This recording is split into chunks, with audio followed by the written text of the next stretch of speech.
Good morning. Welcome to the E3 Weekly Market Report. I'm Pat McClatchy. We're looking at exports just coming out, and let's see what the market reaction to them would be. The cotton export sales number is 227,700, and that 227,700, that's down 10% from the previous week, but up 22% from the 4-week average. And the increases were shown. Turkey took 63,500, Colombia took 52,200, Vietnam took 46,400. I also see China took 22,100. Reaction in the market just before this report came out, cotton was down 20 in the March. Right now it's down 10, firming up slightly. Let's now go to soybeans. The number for soybeans, this number is 666,800 metric tons. That's up noticeably from the previous week and 1% from the 4-week average. China took 686,600. Let's see, we've got Indonesia taking 147,900 metric tons. Taiwan taking 74,500 metric tons. Then we did have some cancellations, various smaller cancellations in this. Soybeans unchanged just before this report. Right now soybeans are up about a penny, firming up slightly. Corn, the corn number, 405,000 metric tons.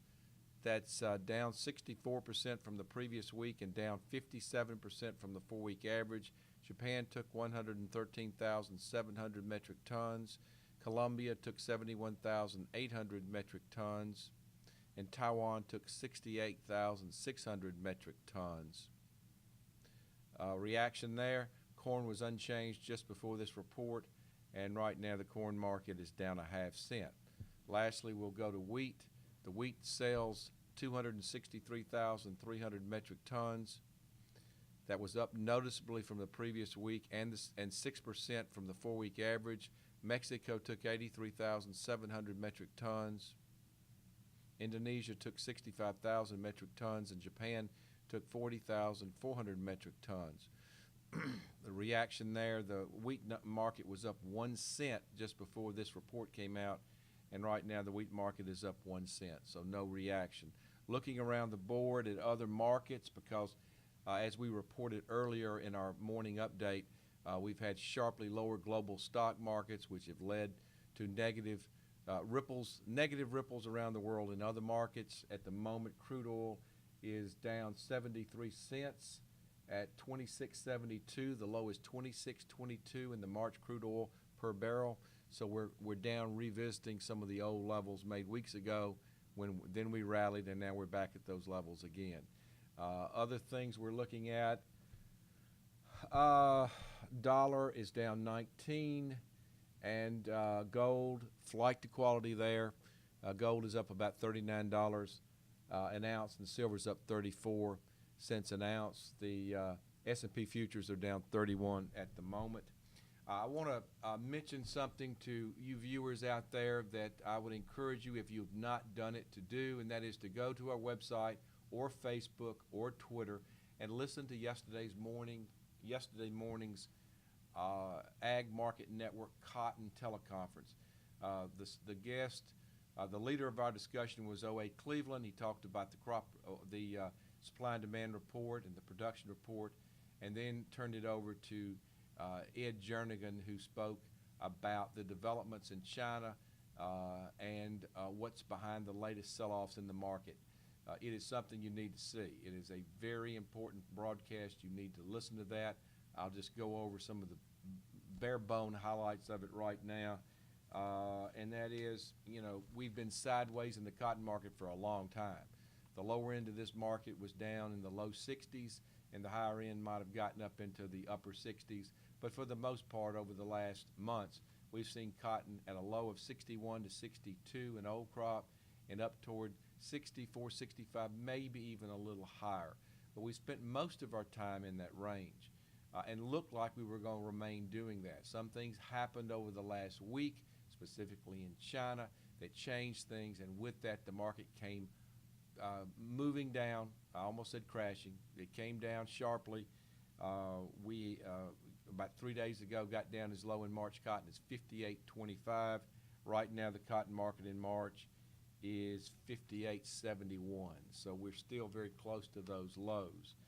The as far as the why behind this, and again, the real details will come if you'll watch or listen to that teleconference on the Ag Market Network yesterday. But actions in China have led many to believe that we are about to see cotton released from the cotton reserves. This has been talked about before, but this is a little different.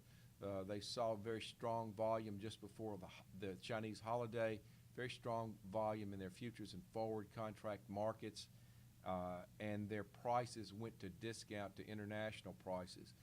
Very unusual, and it could be, analysts feel, a sign that we're about to see some cotton come onto the world market, the reserves that are in China. And that has led to a slowdown in the yarn market, and for the most part, buyers that would normally be buying this market, many of them are stopping and waiting out of concern for what might happen next.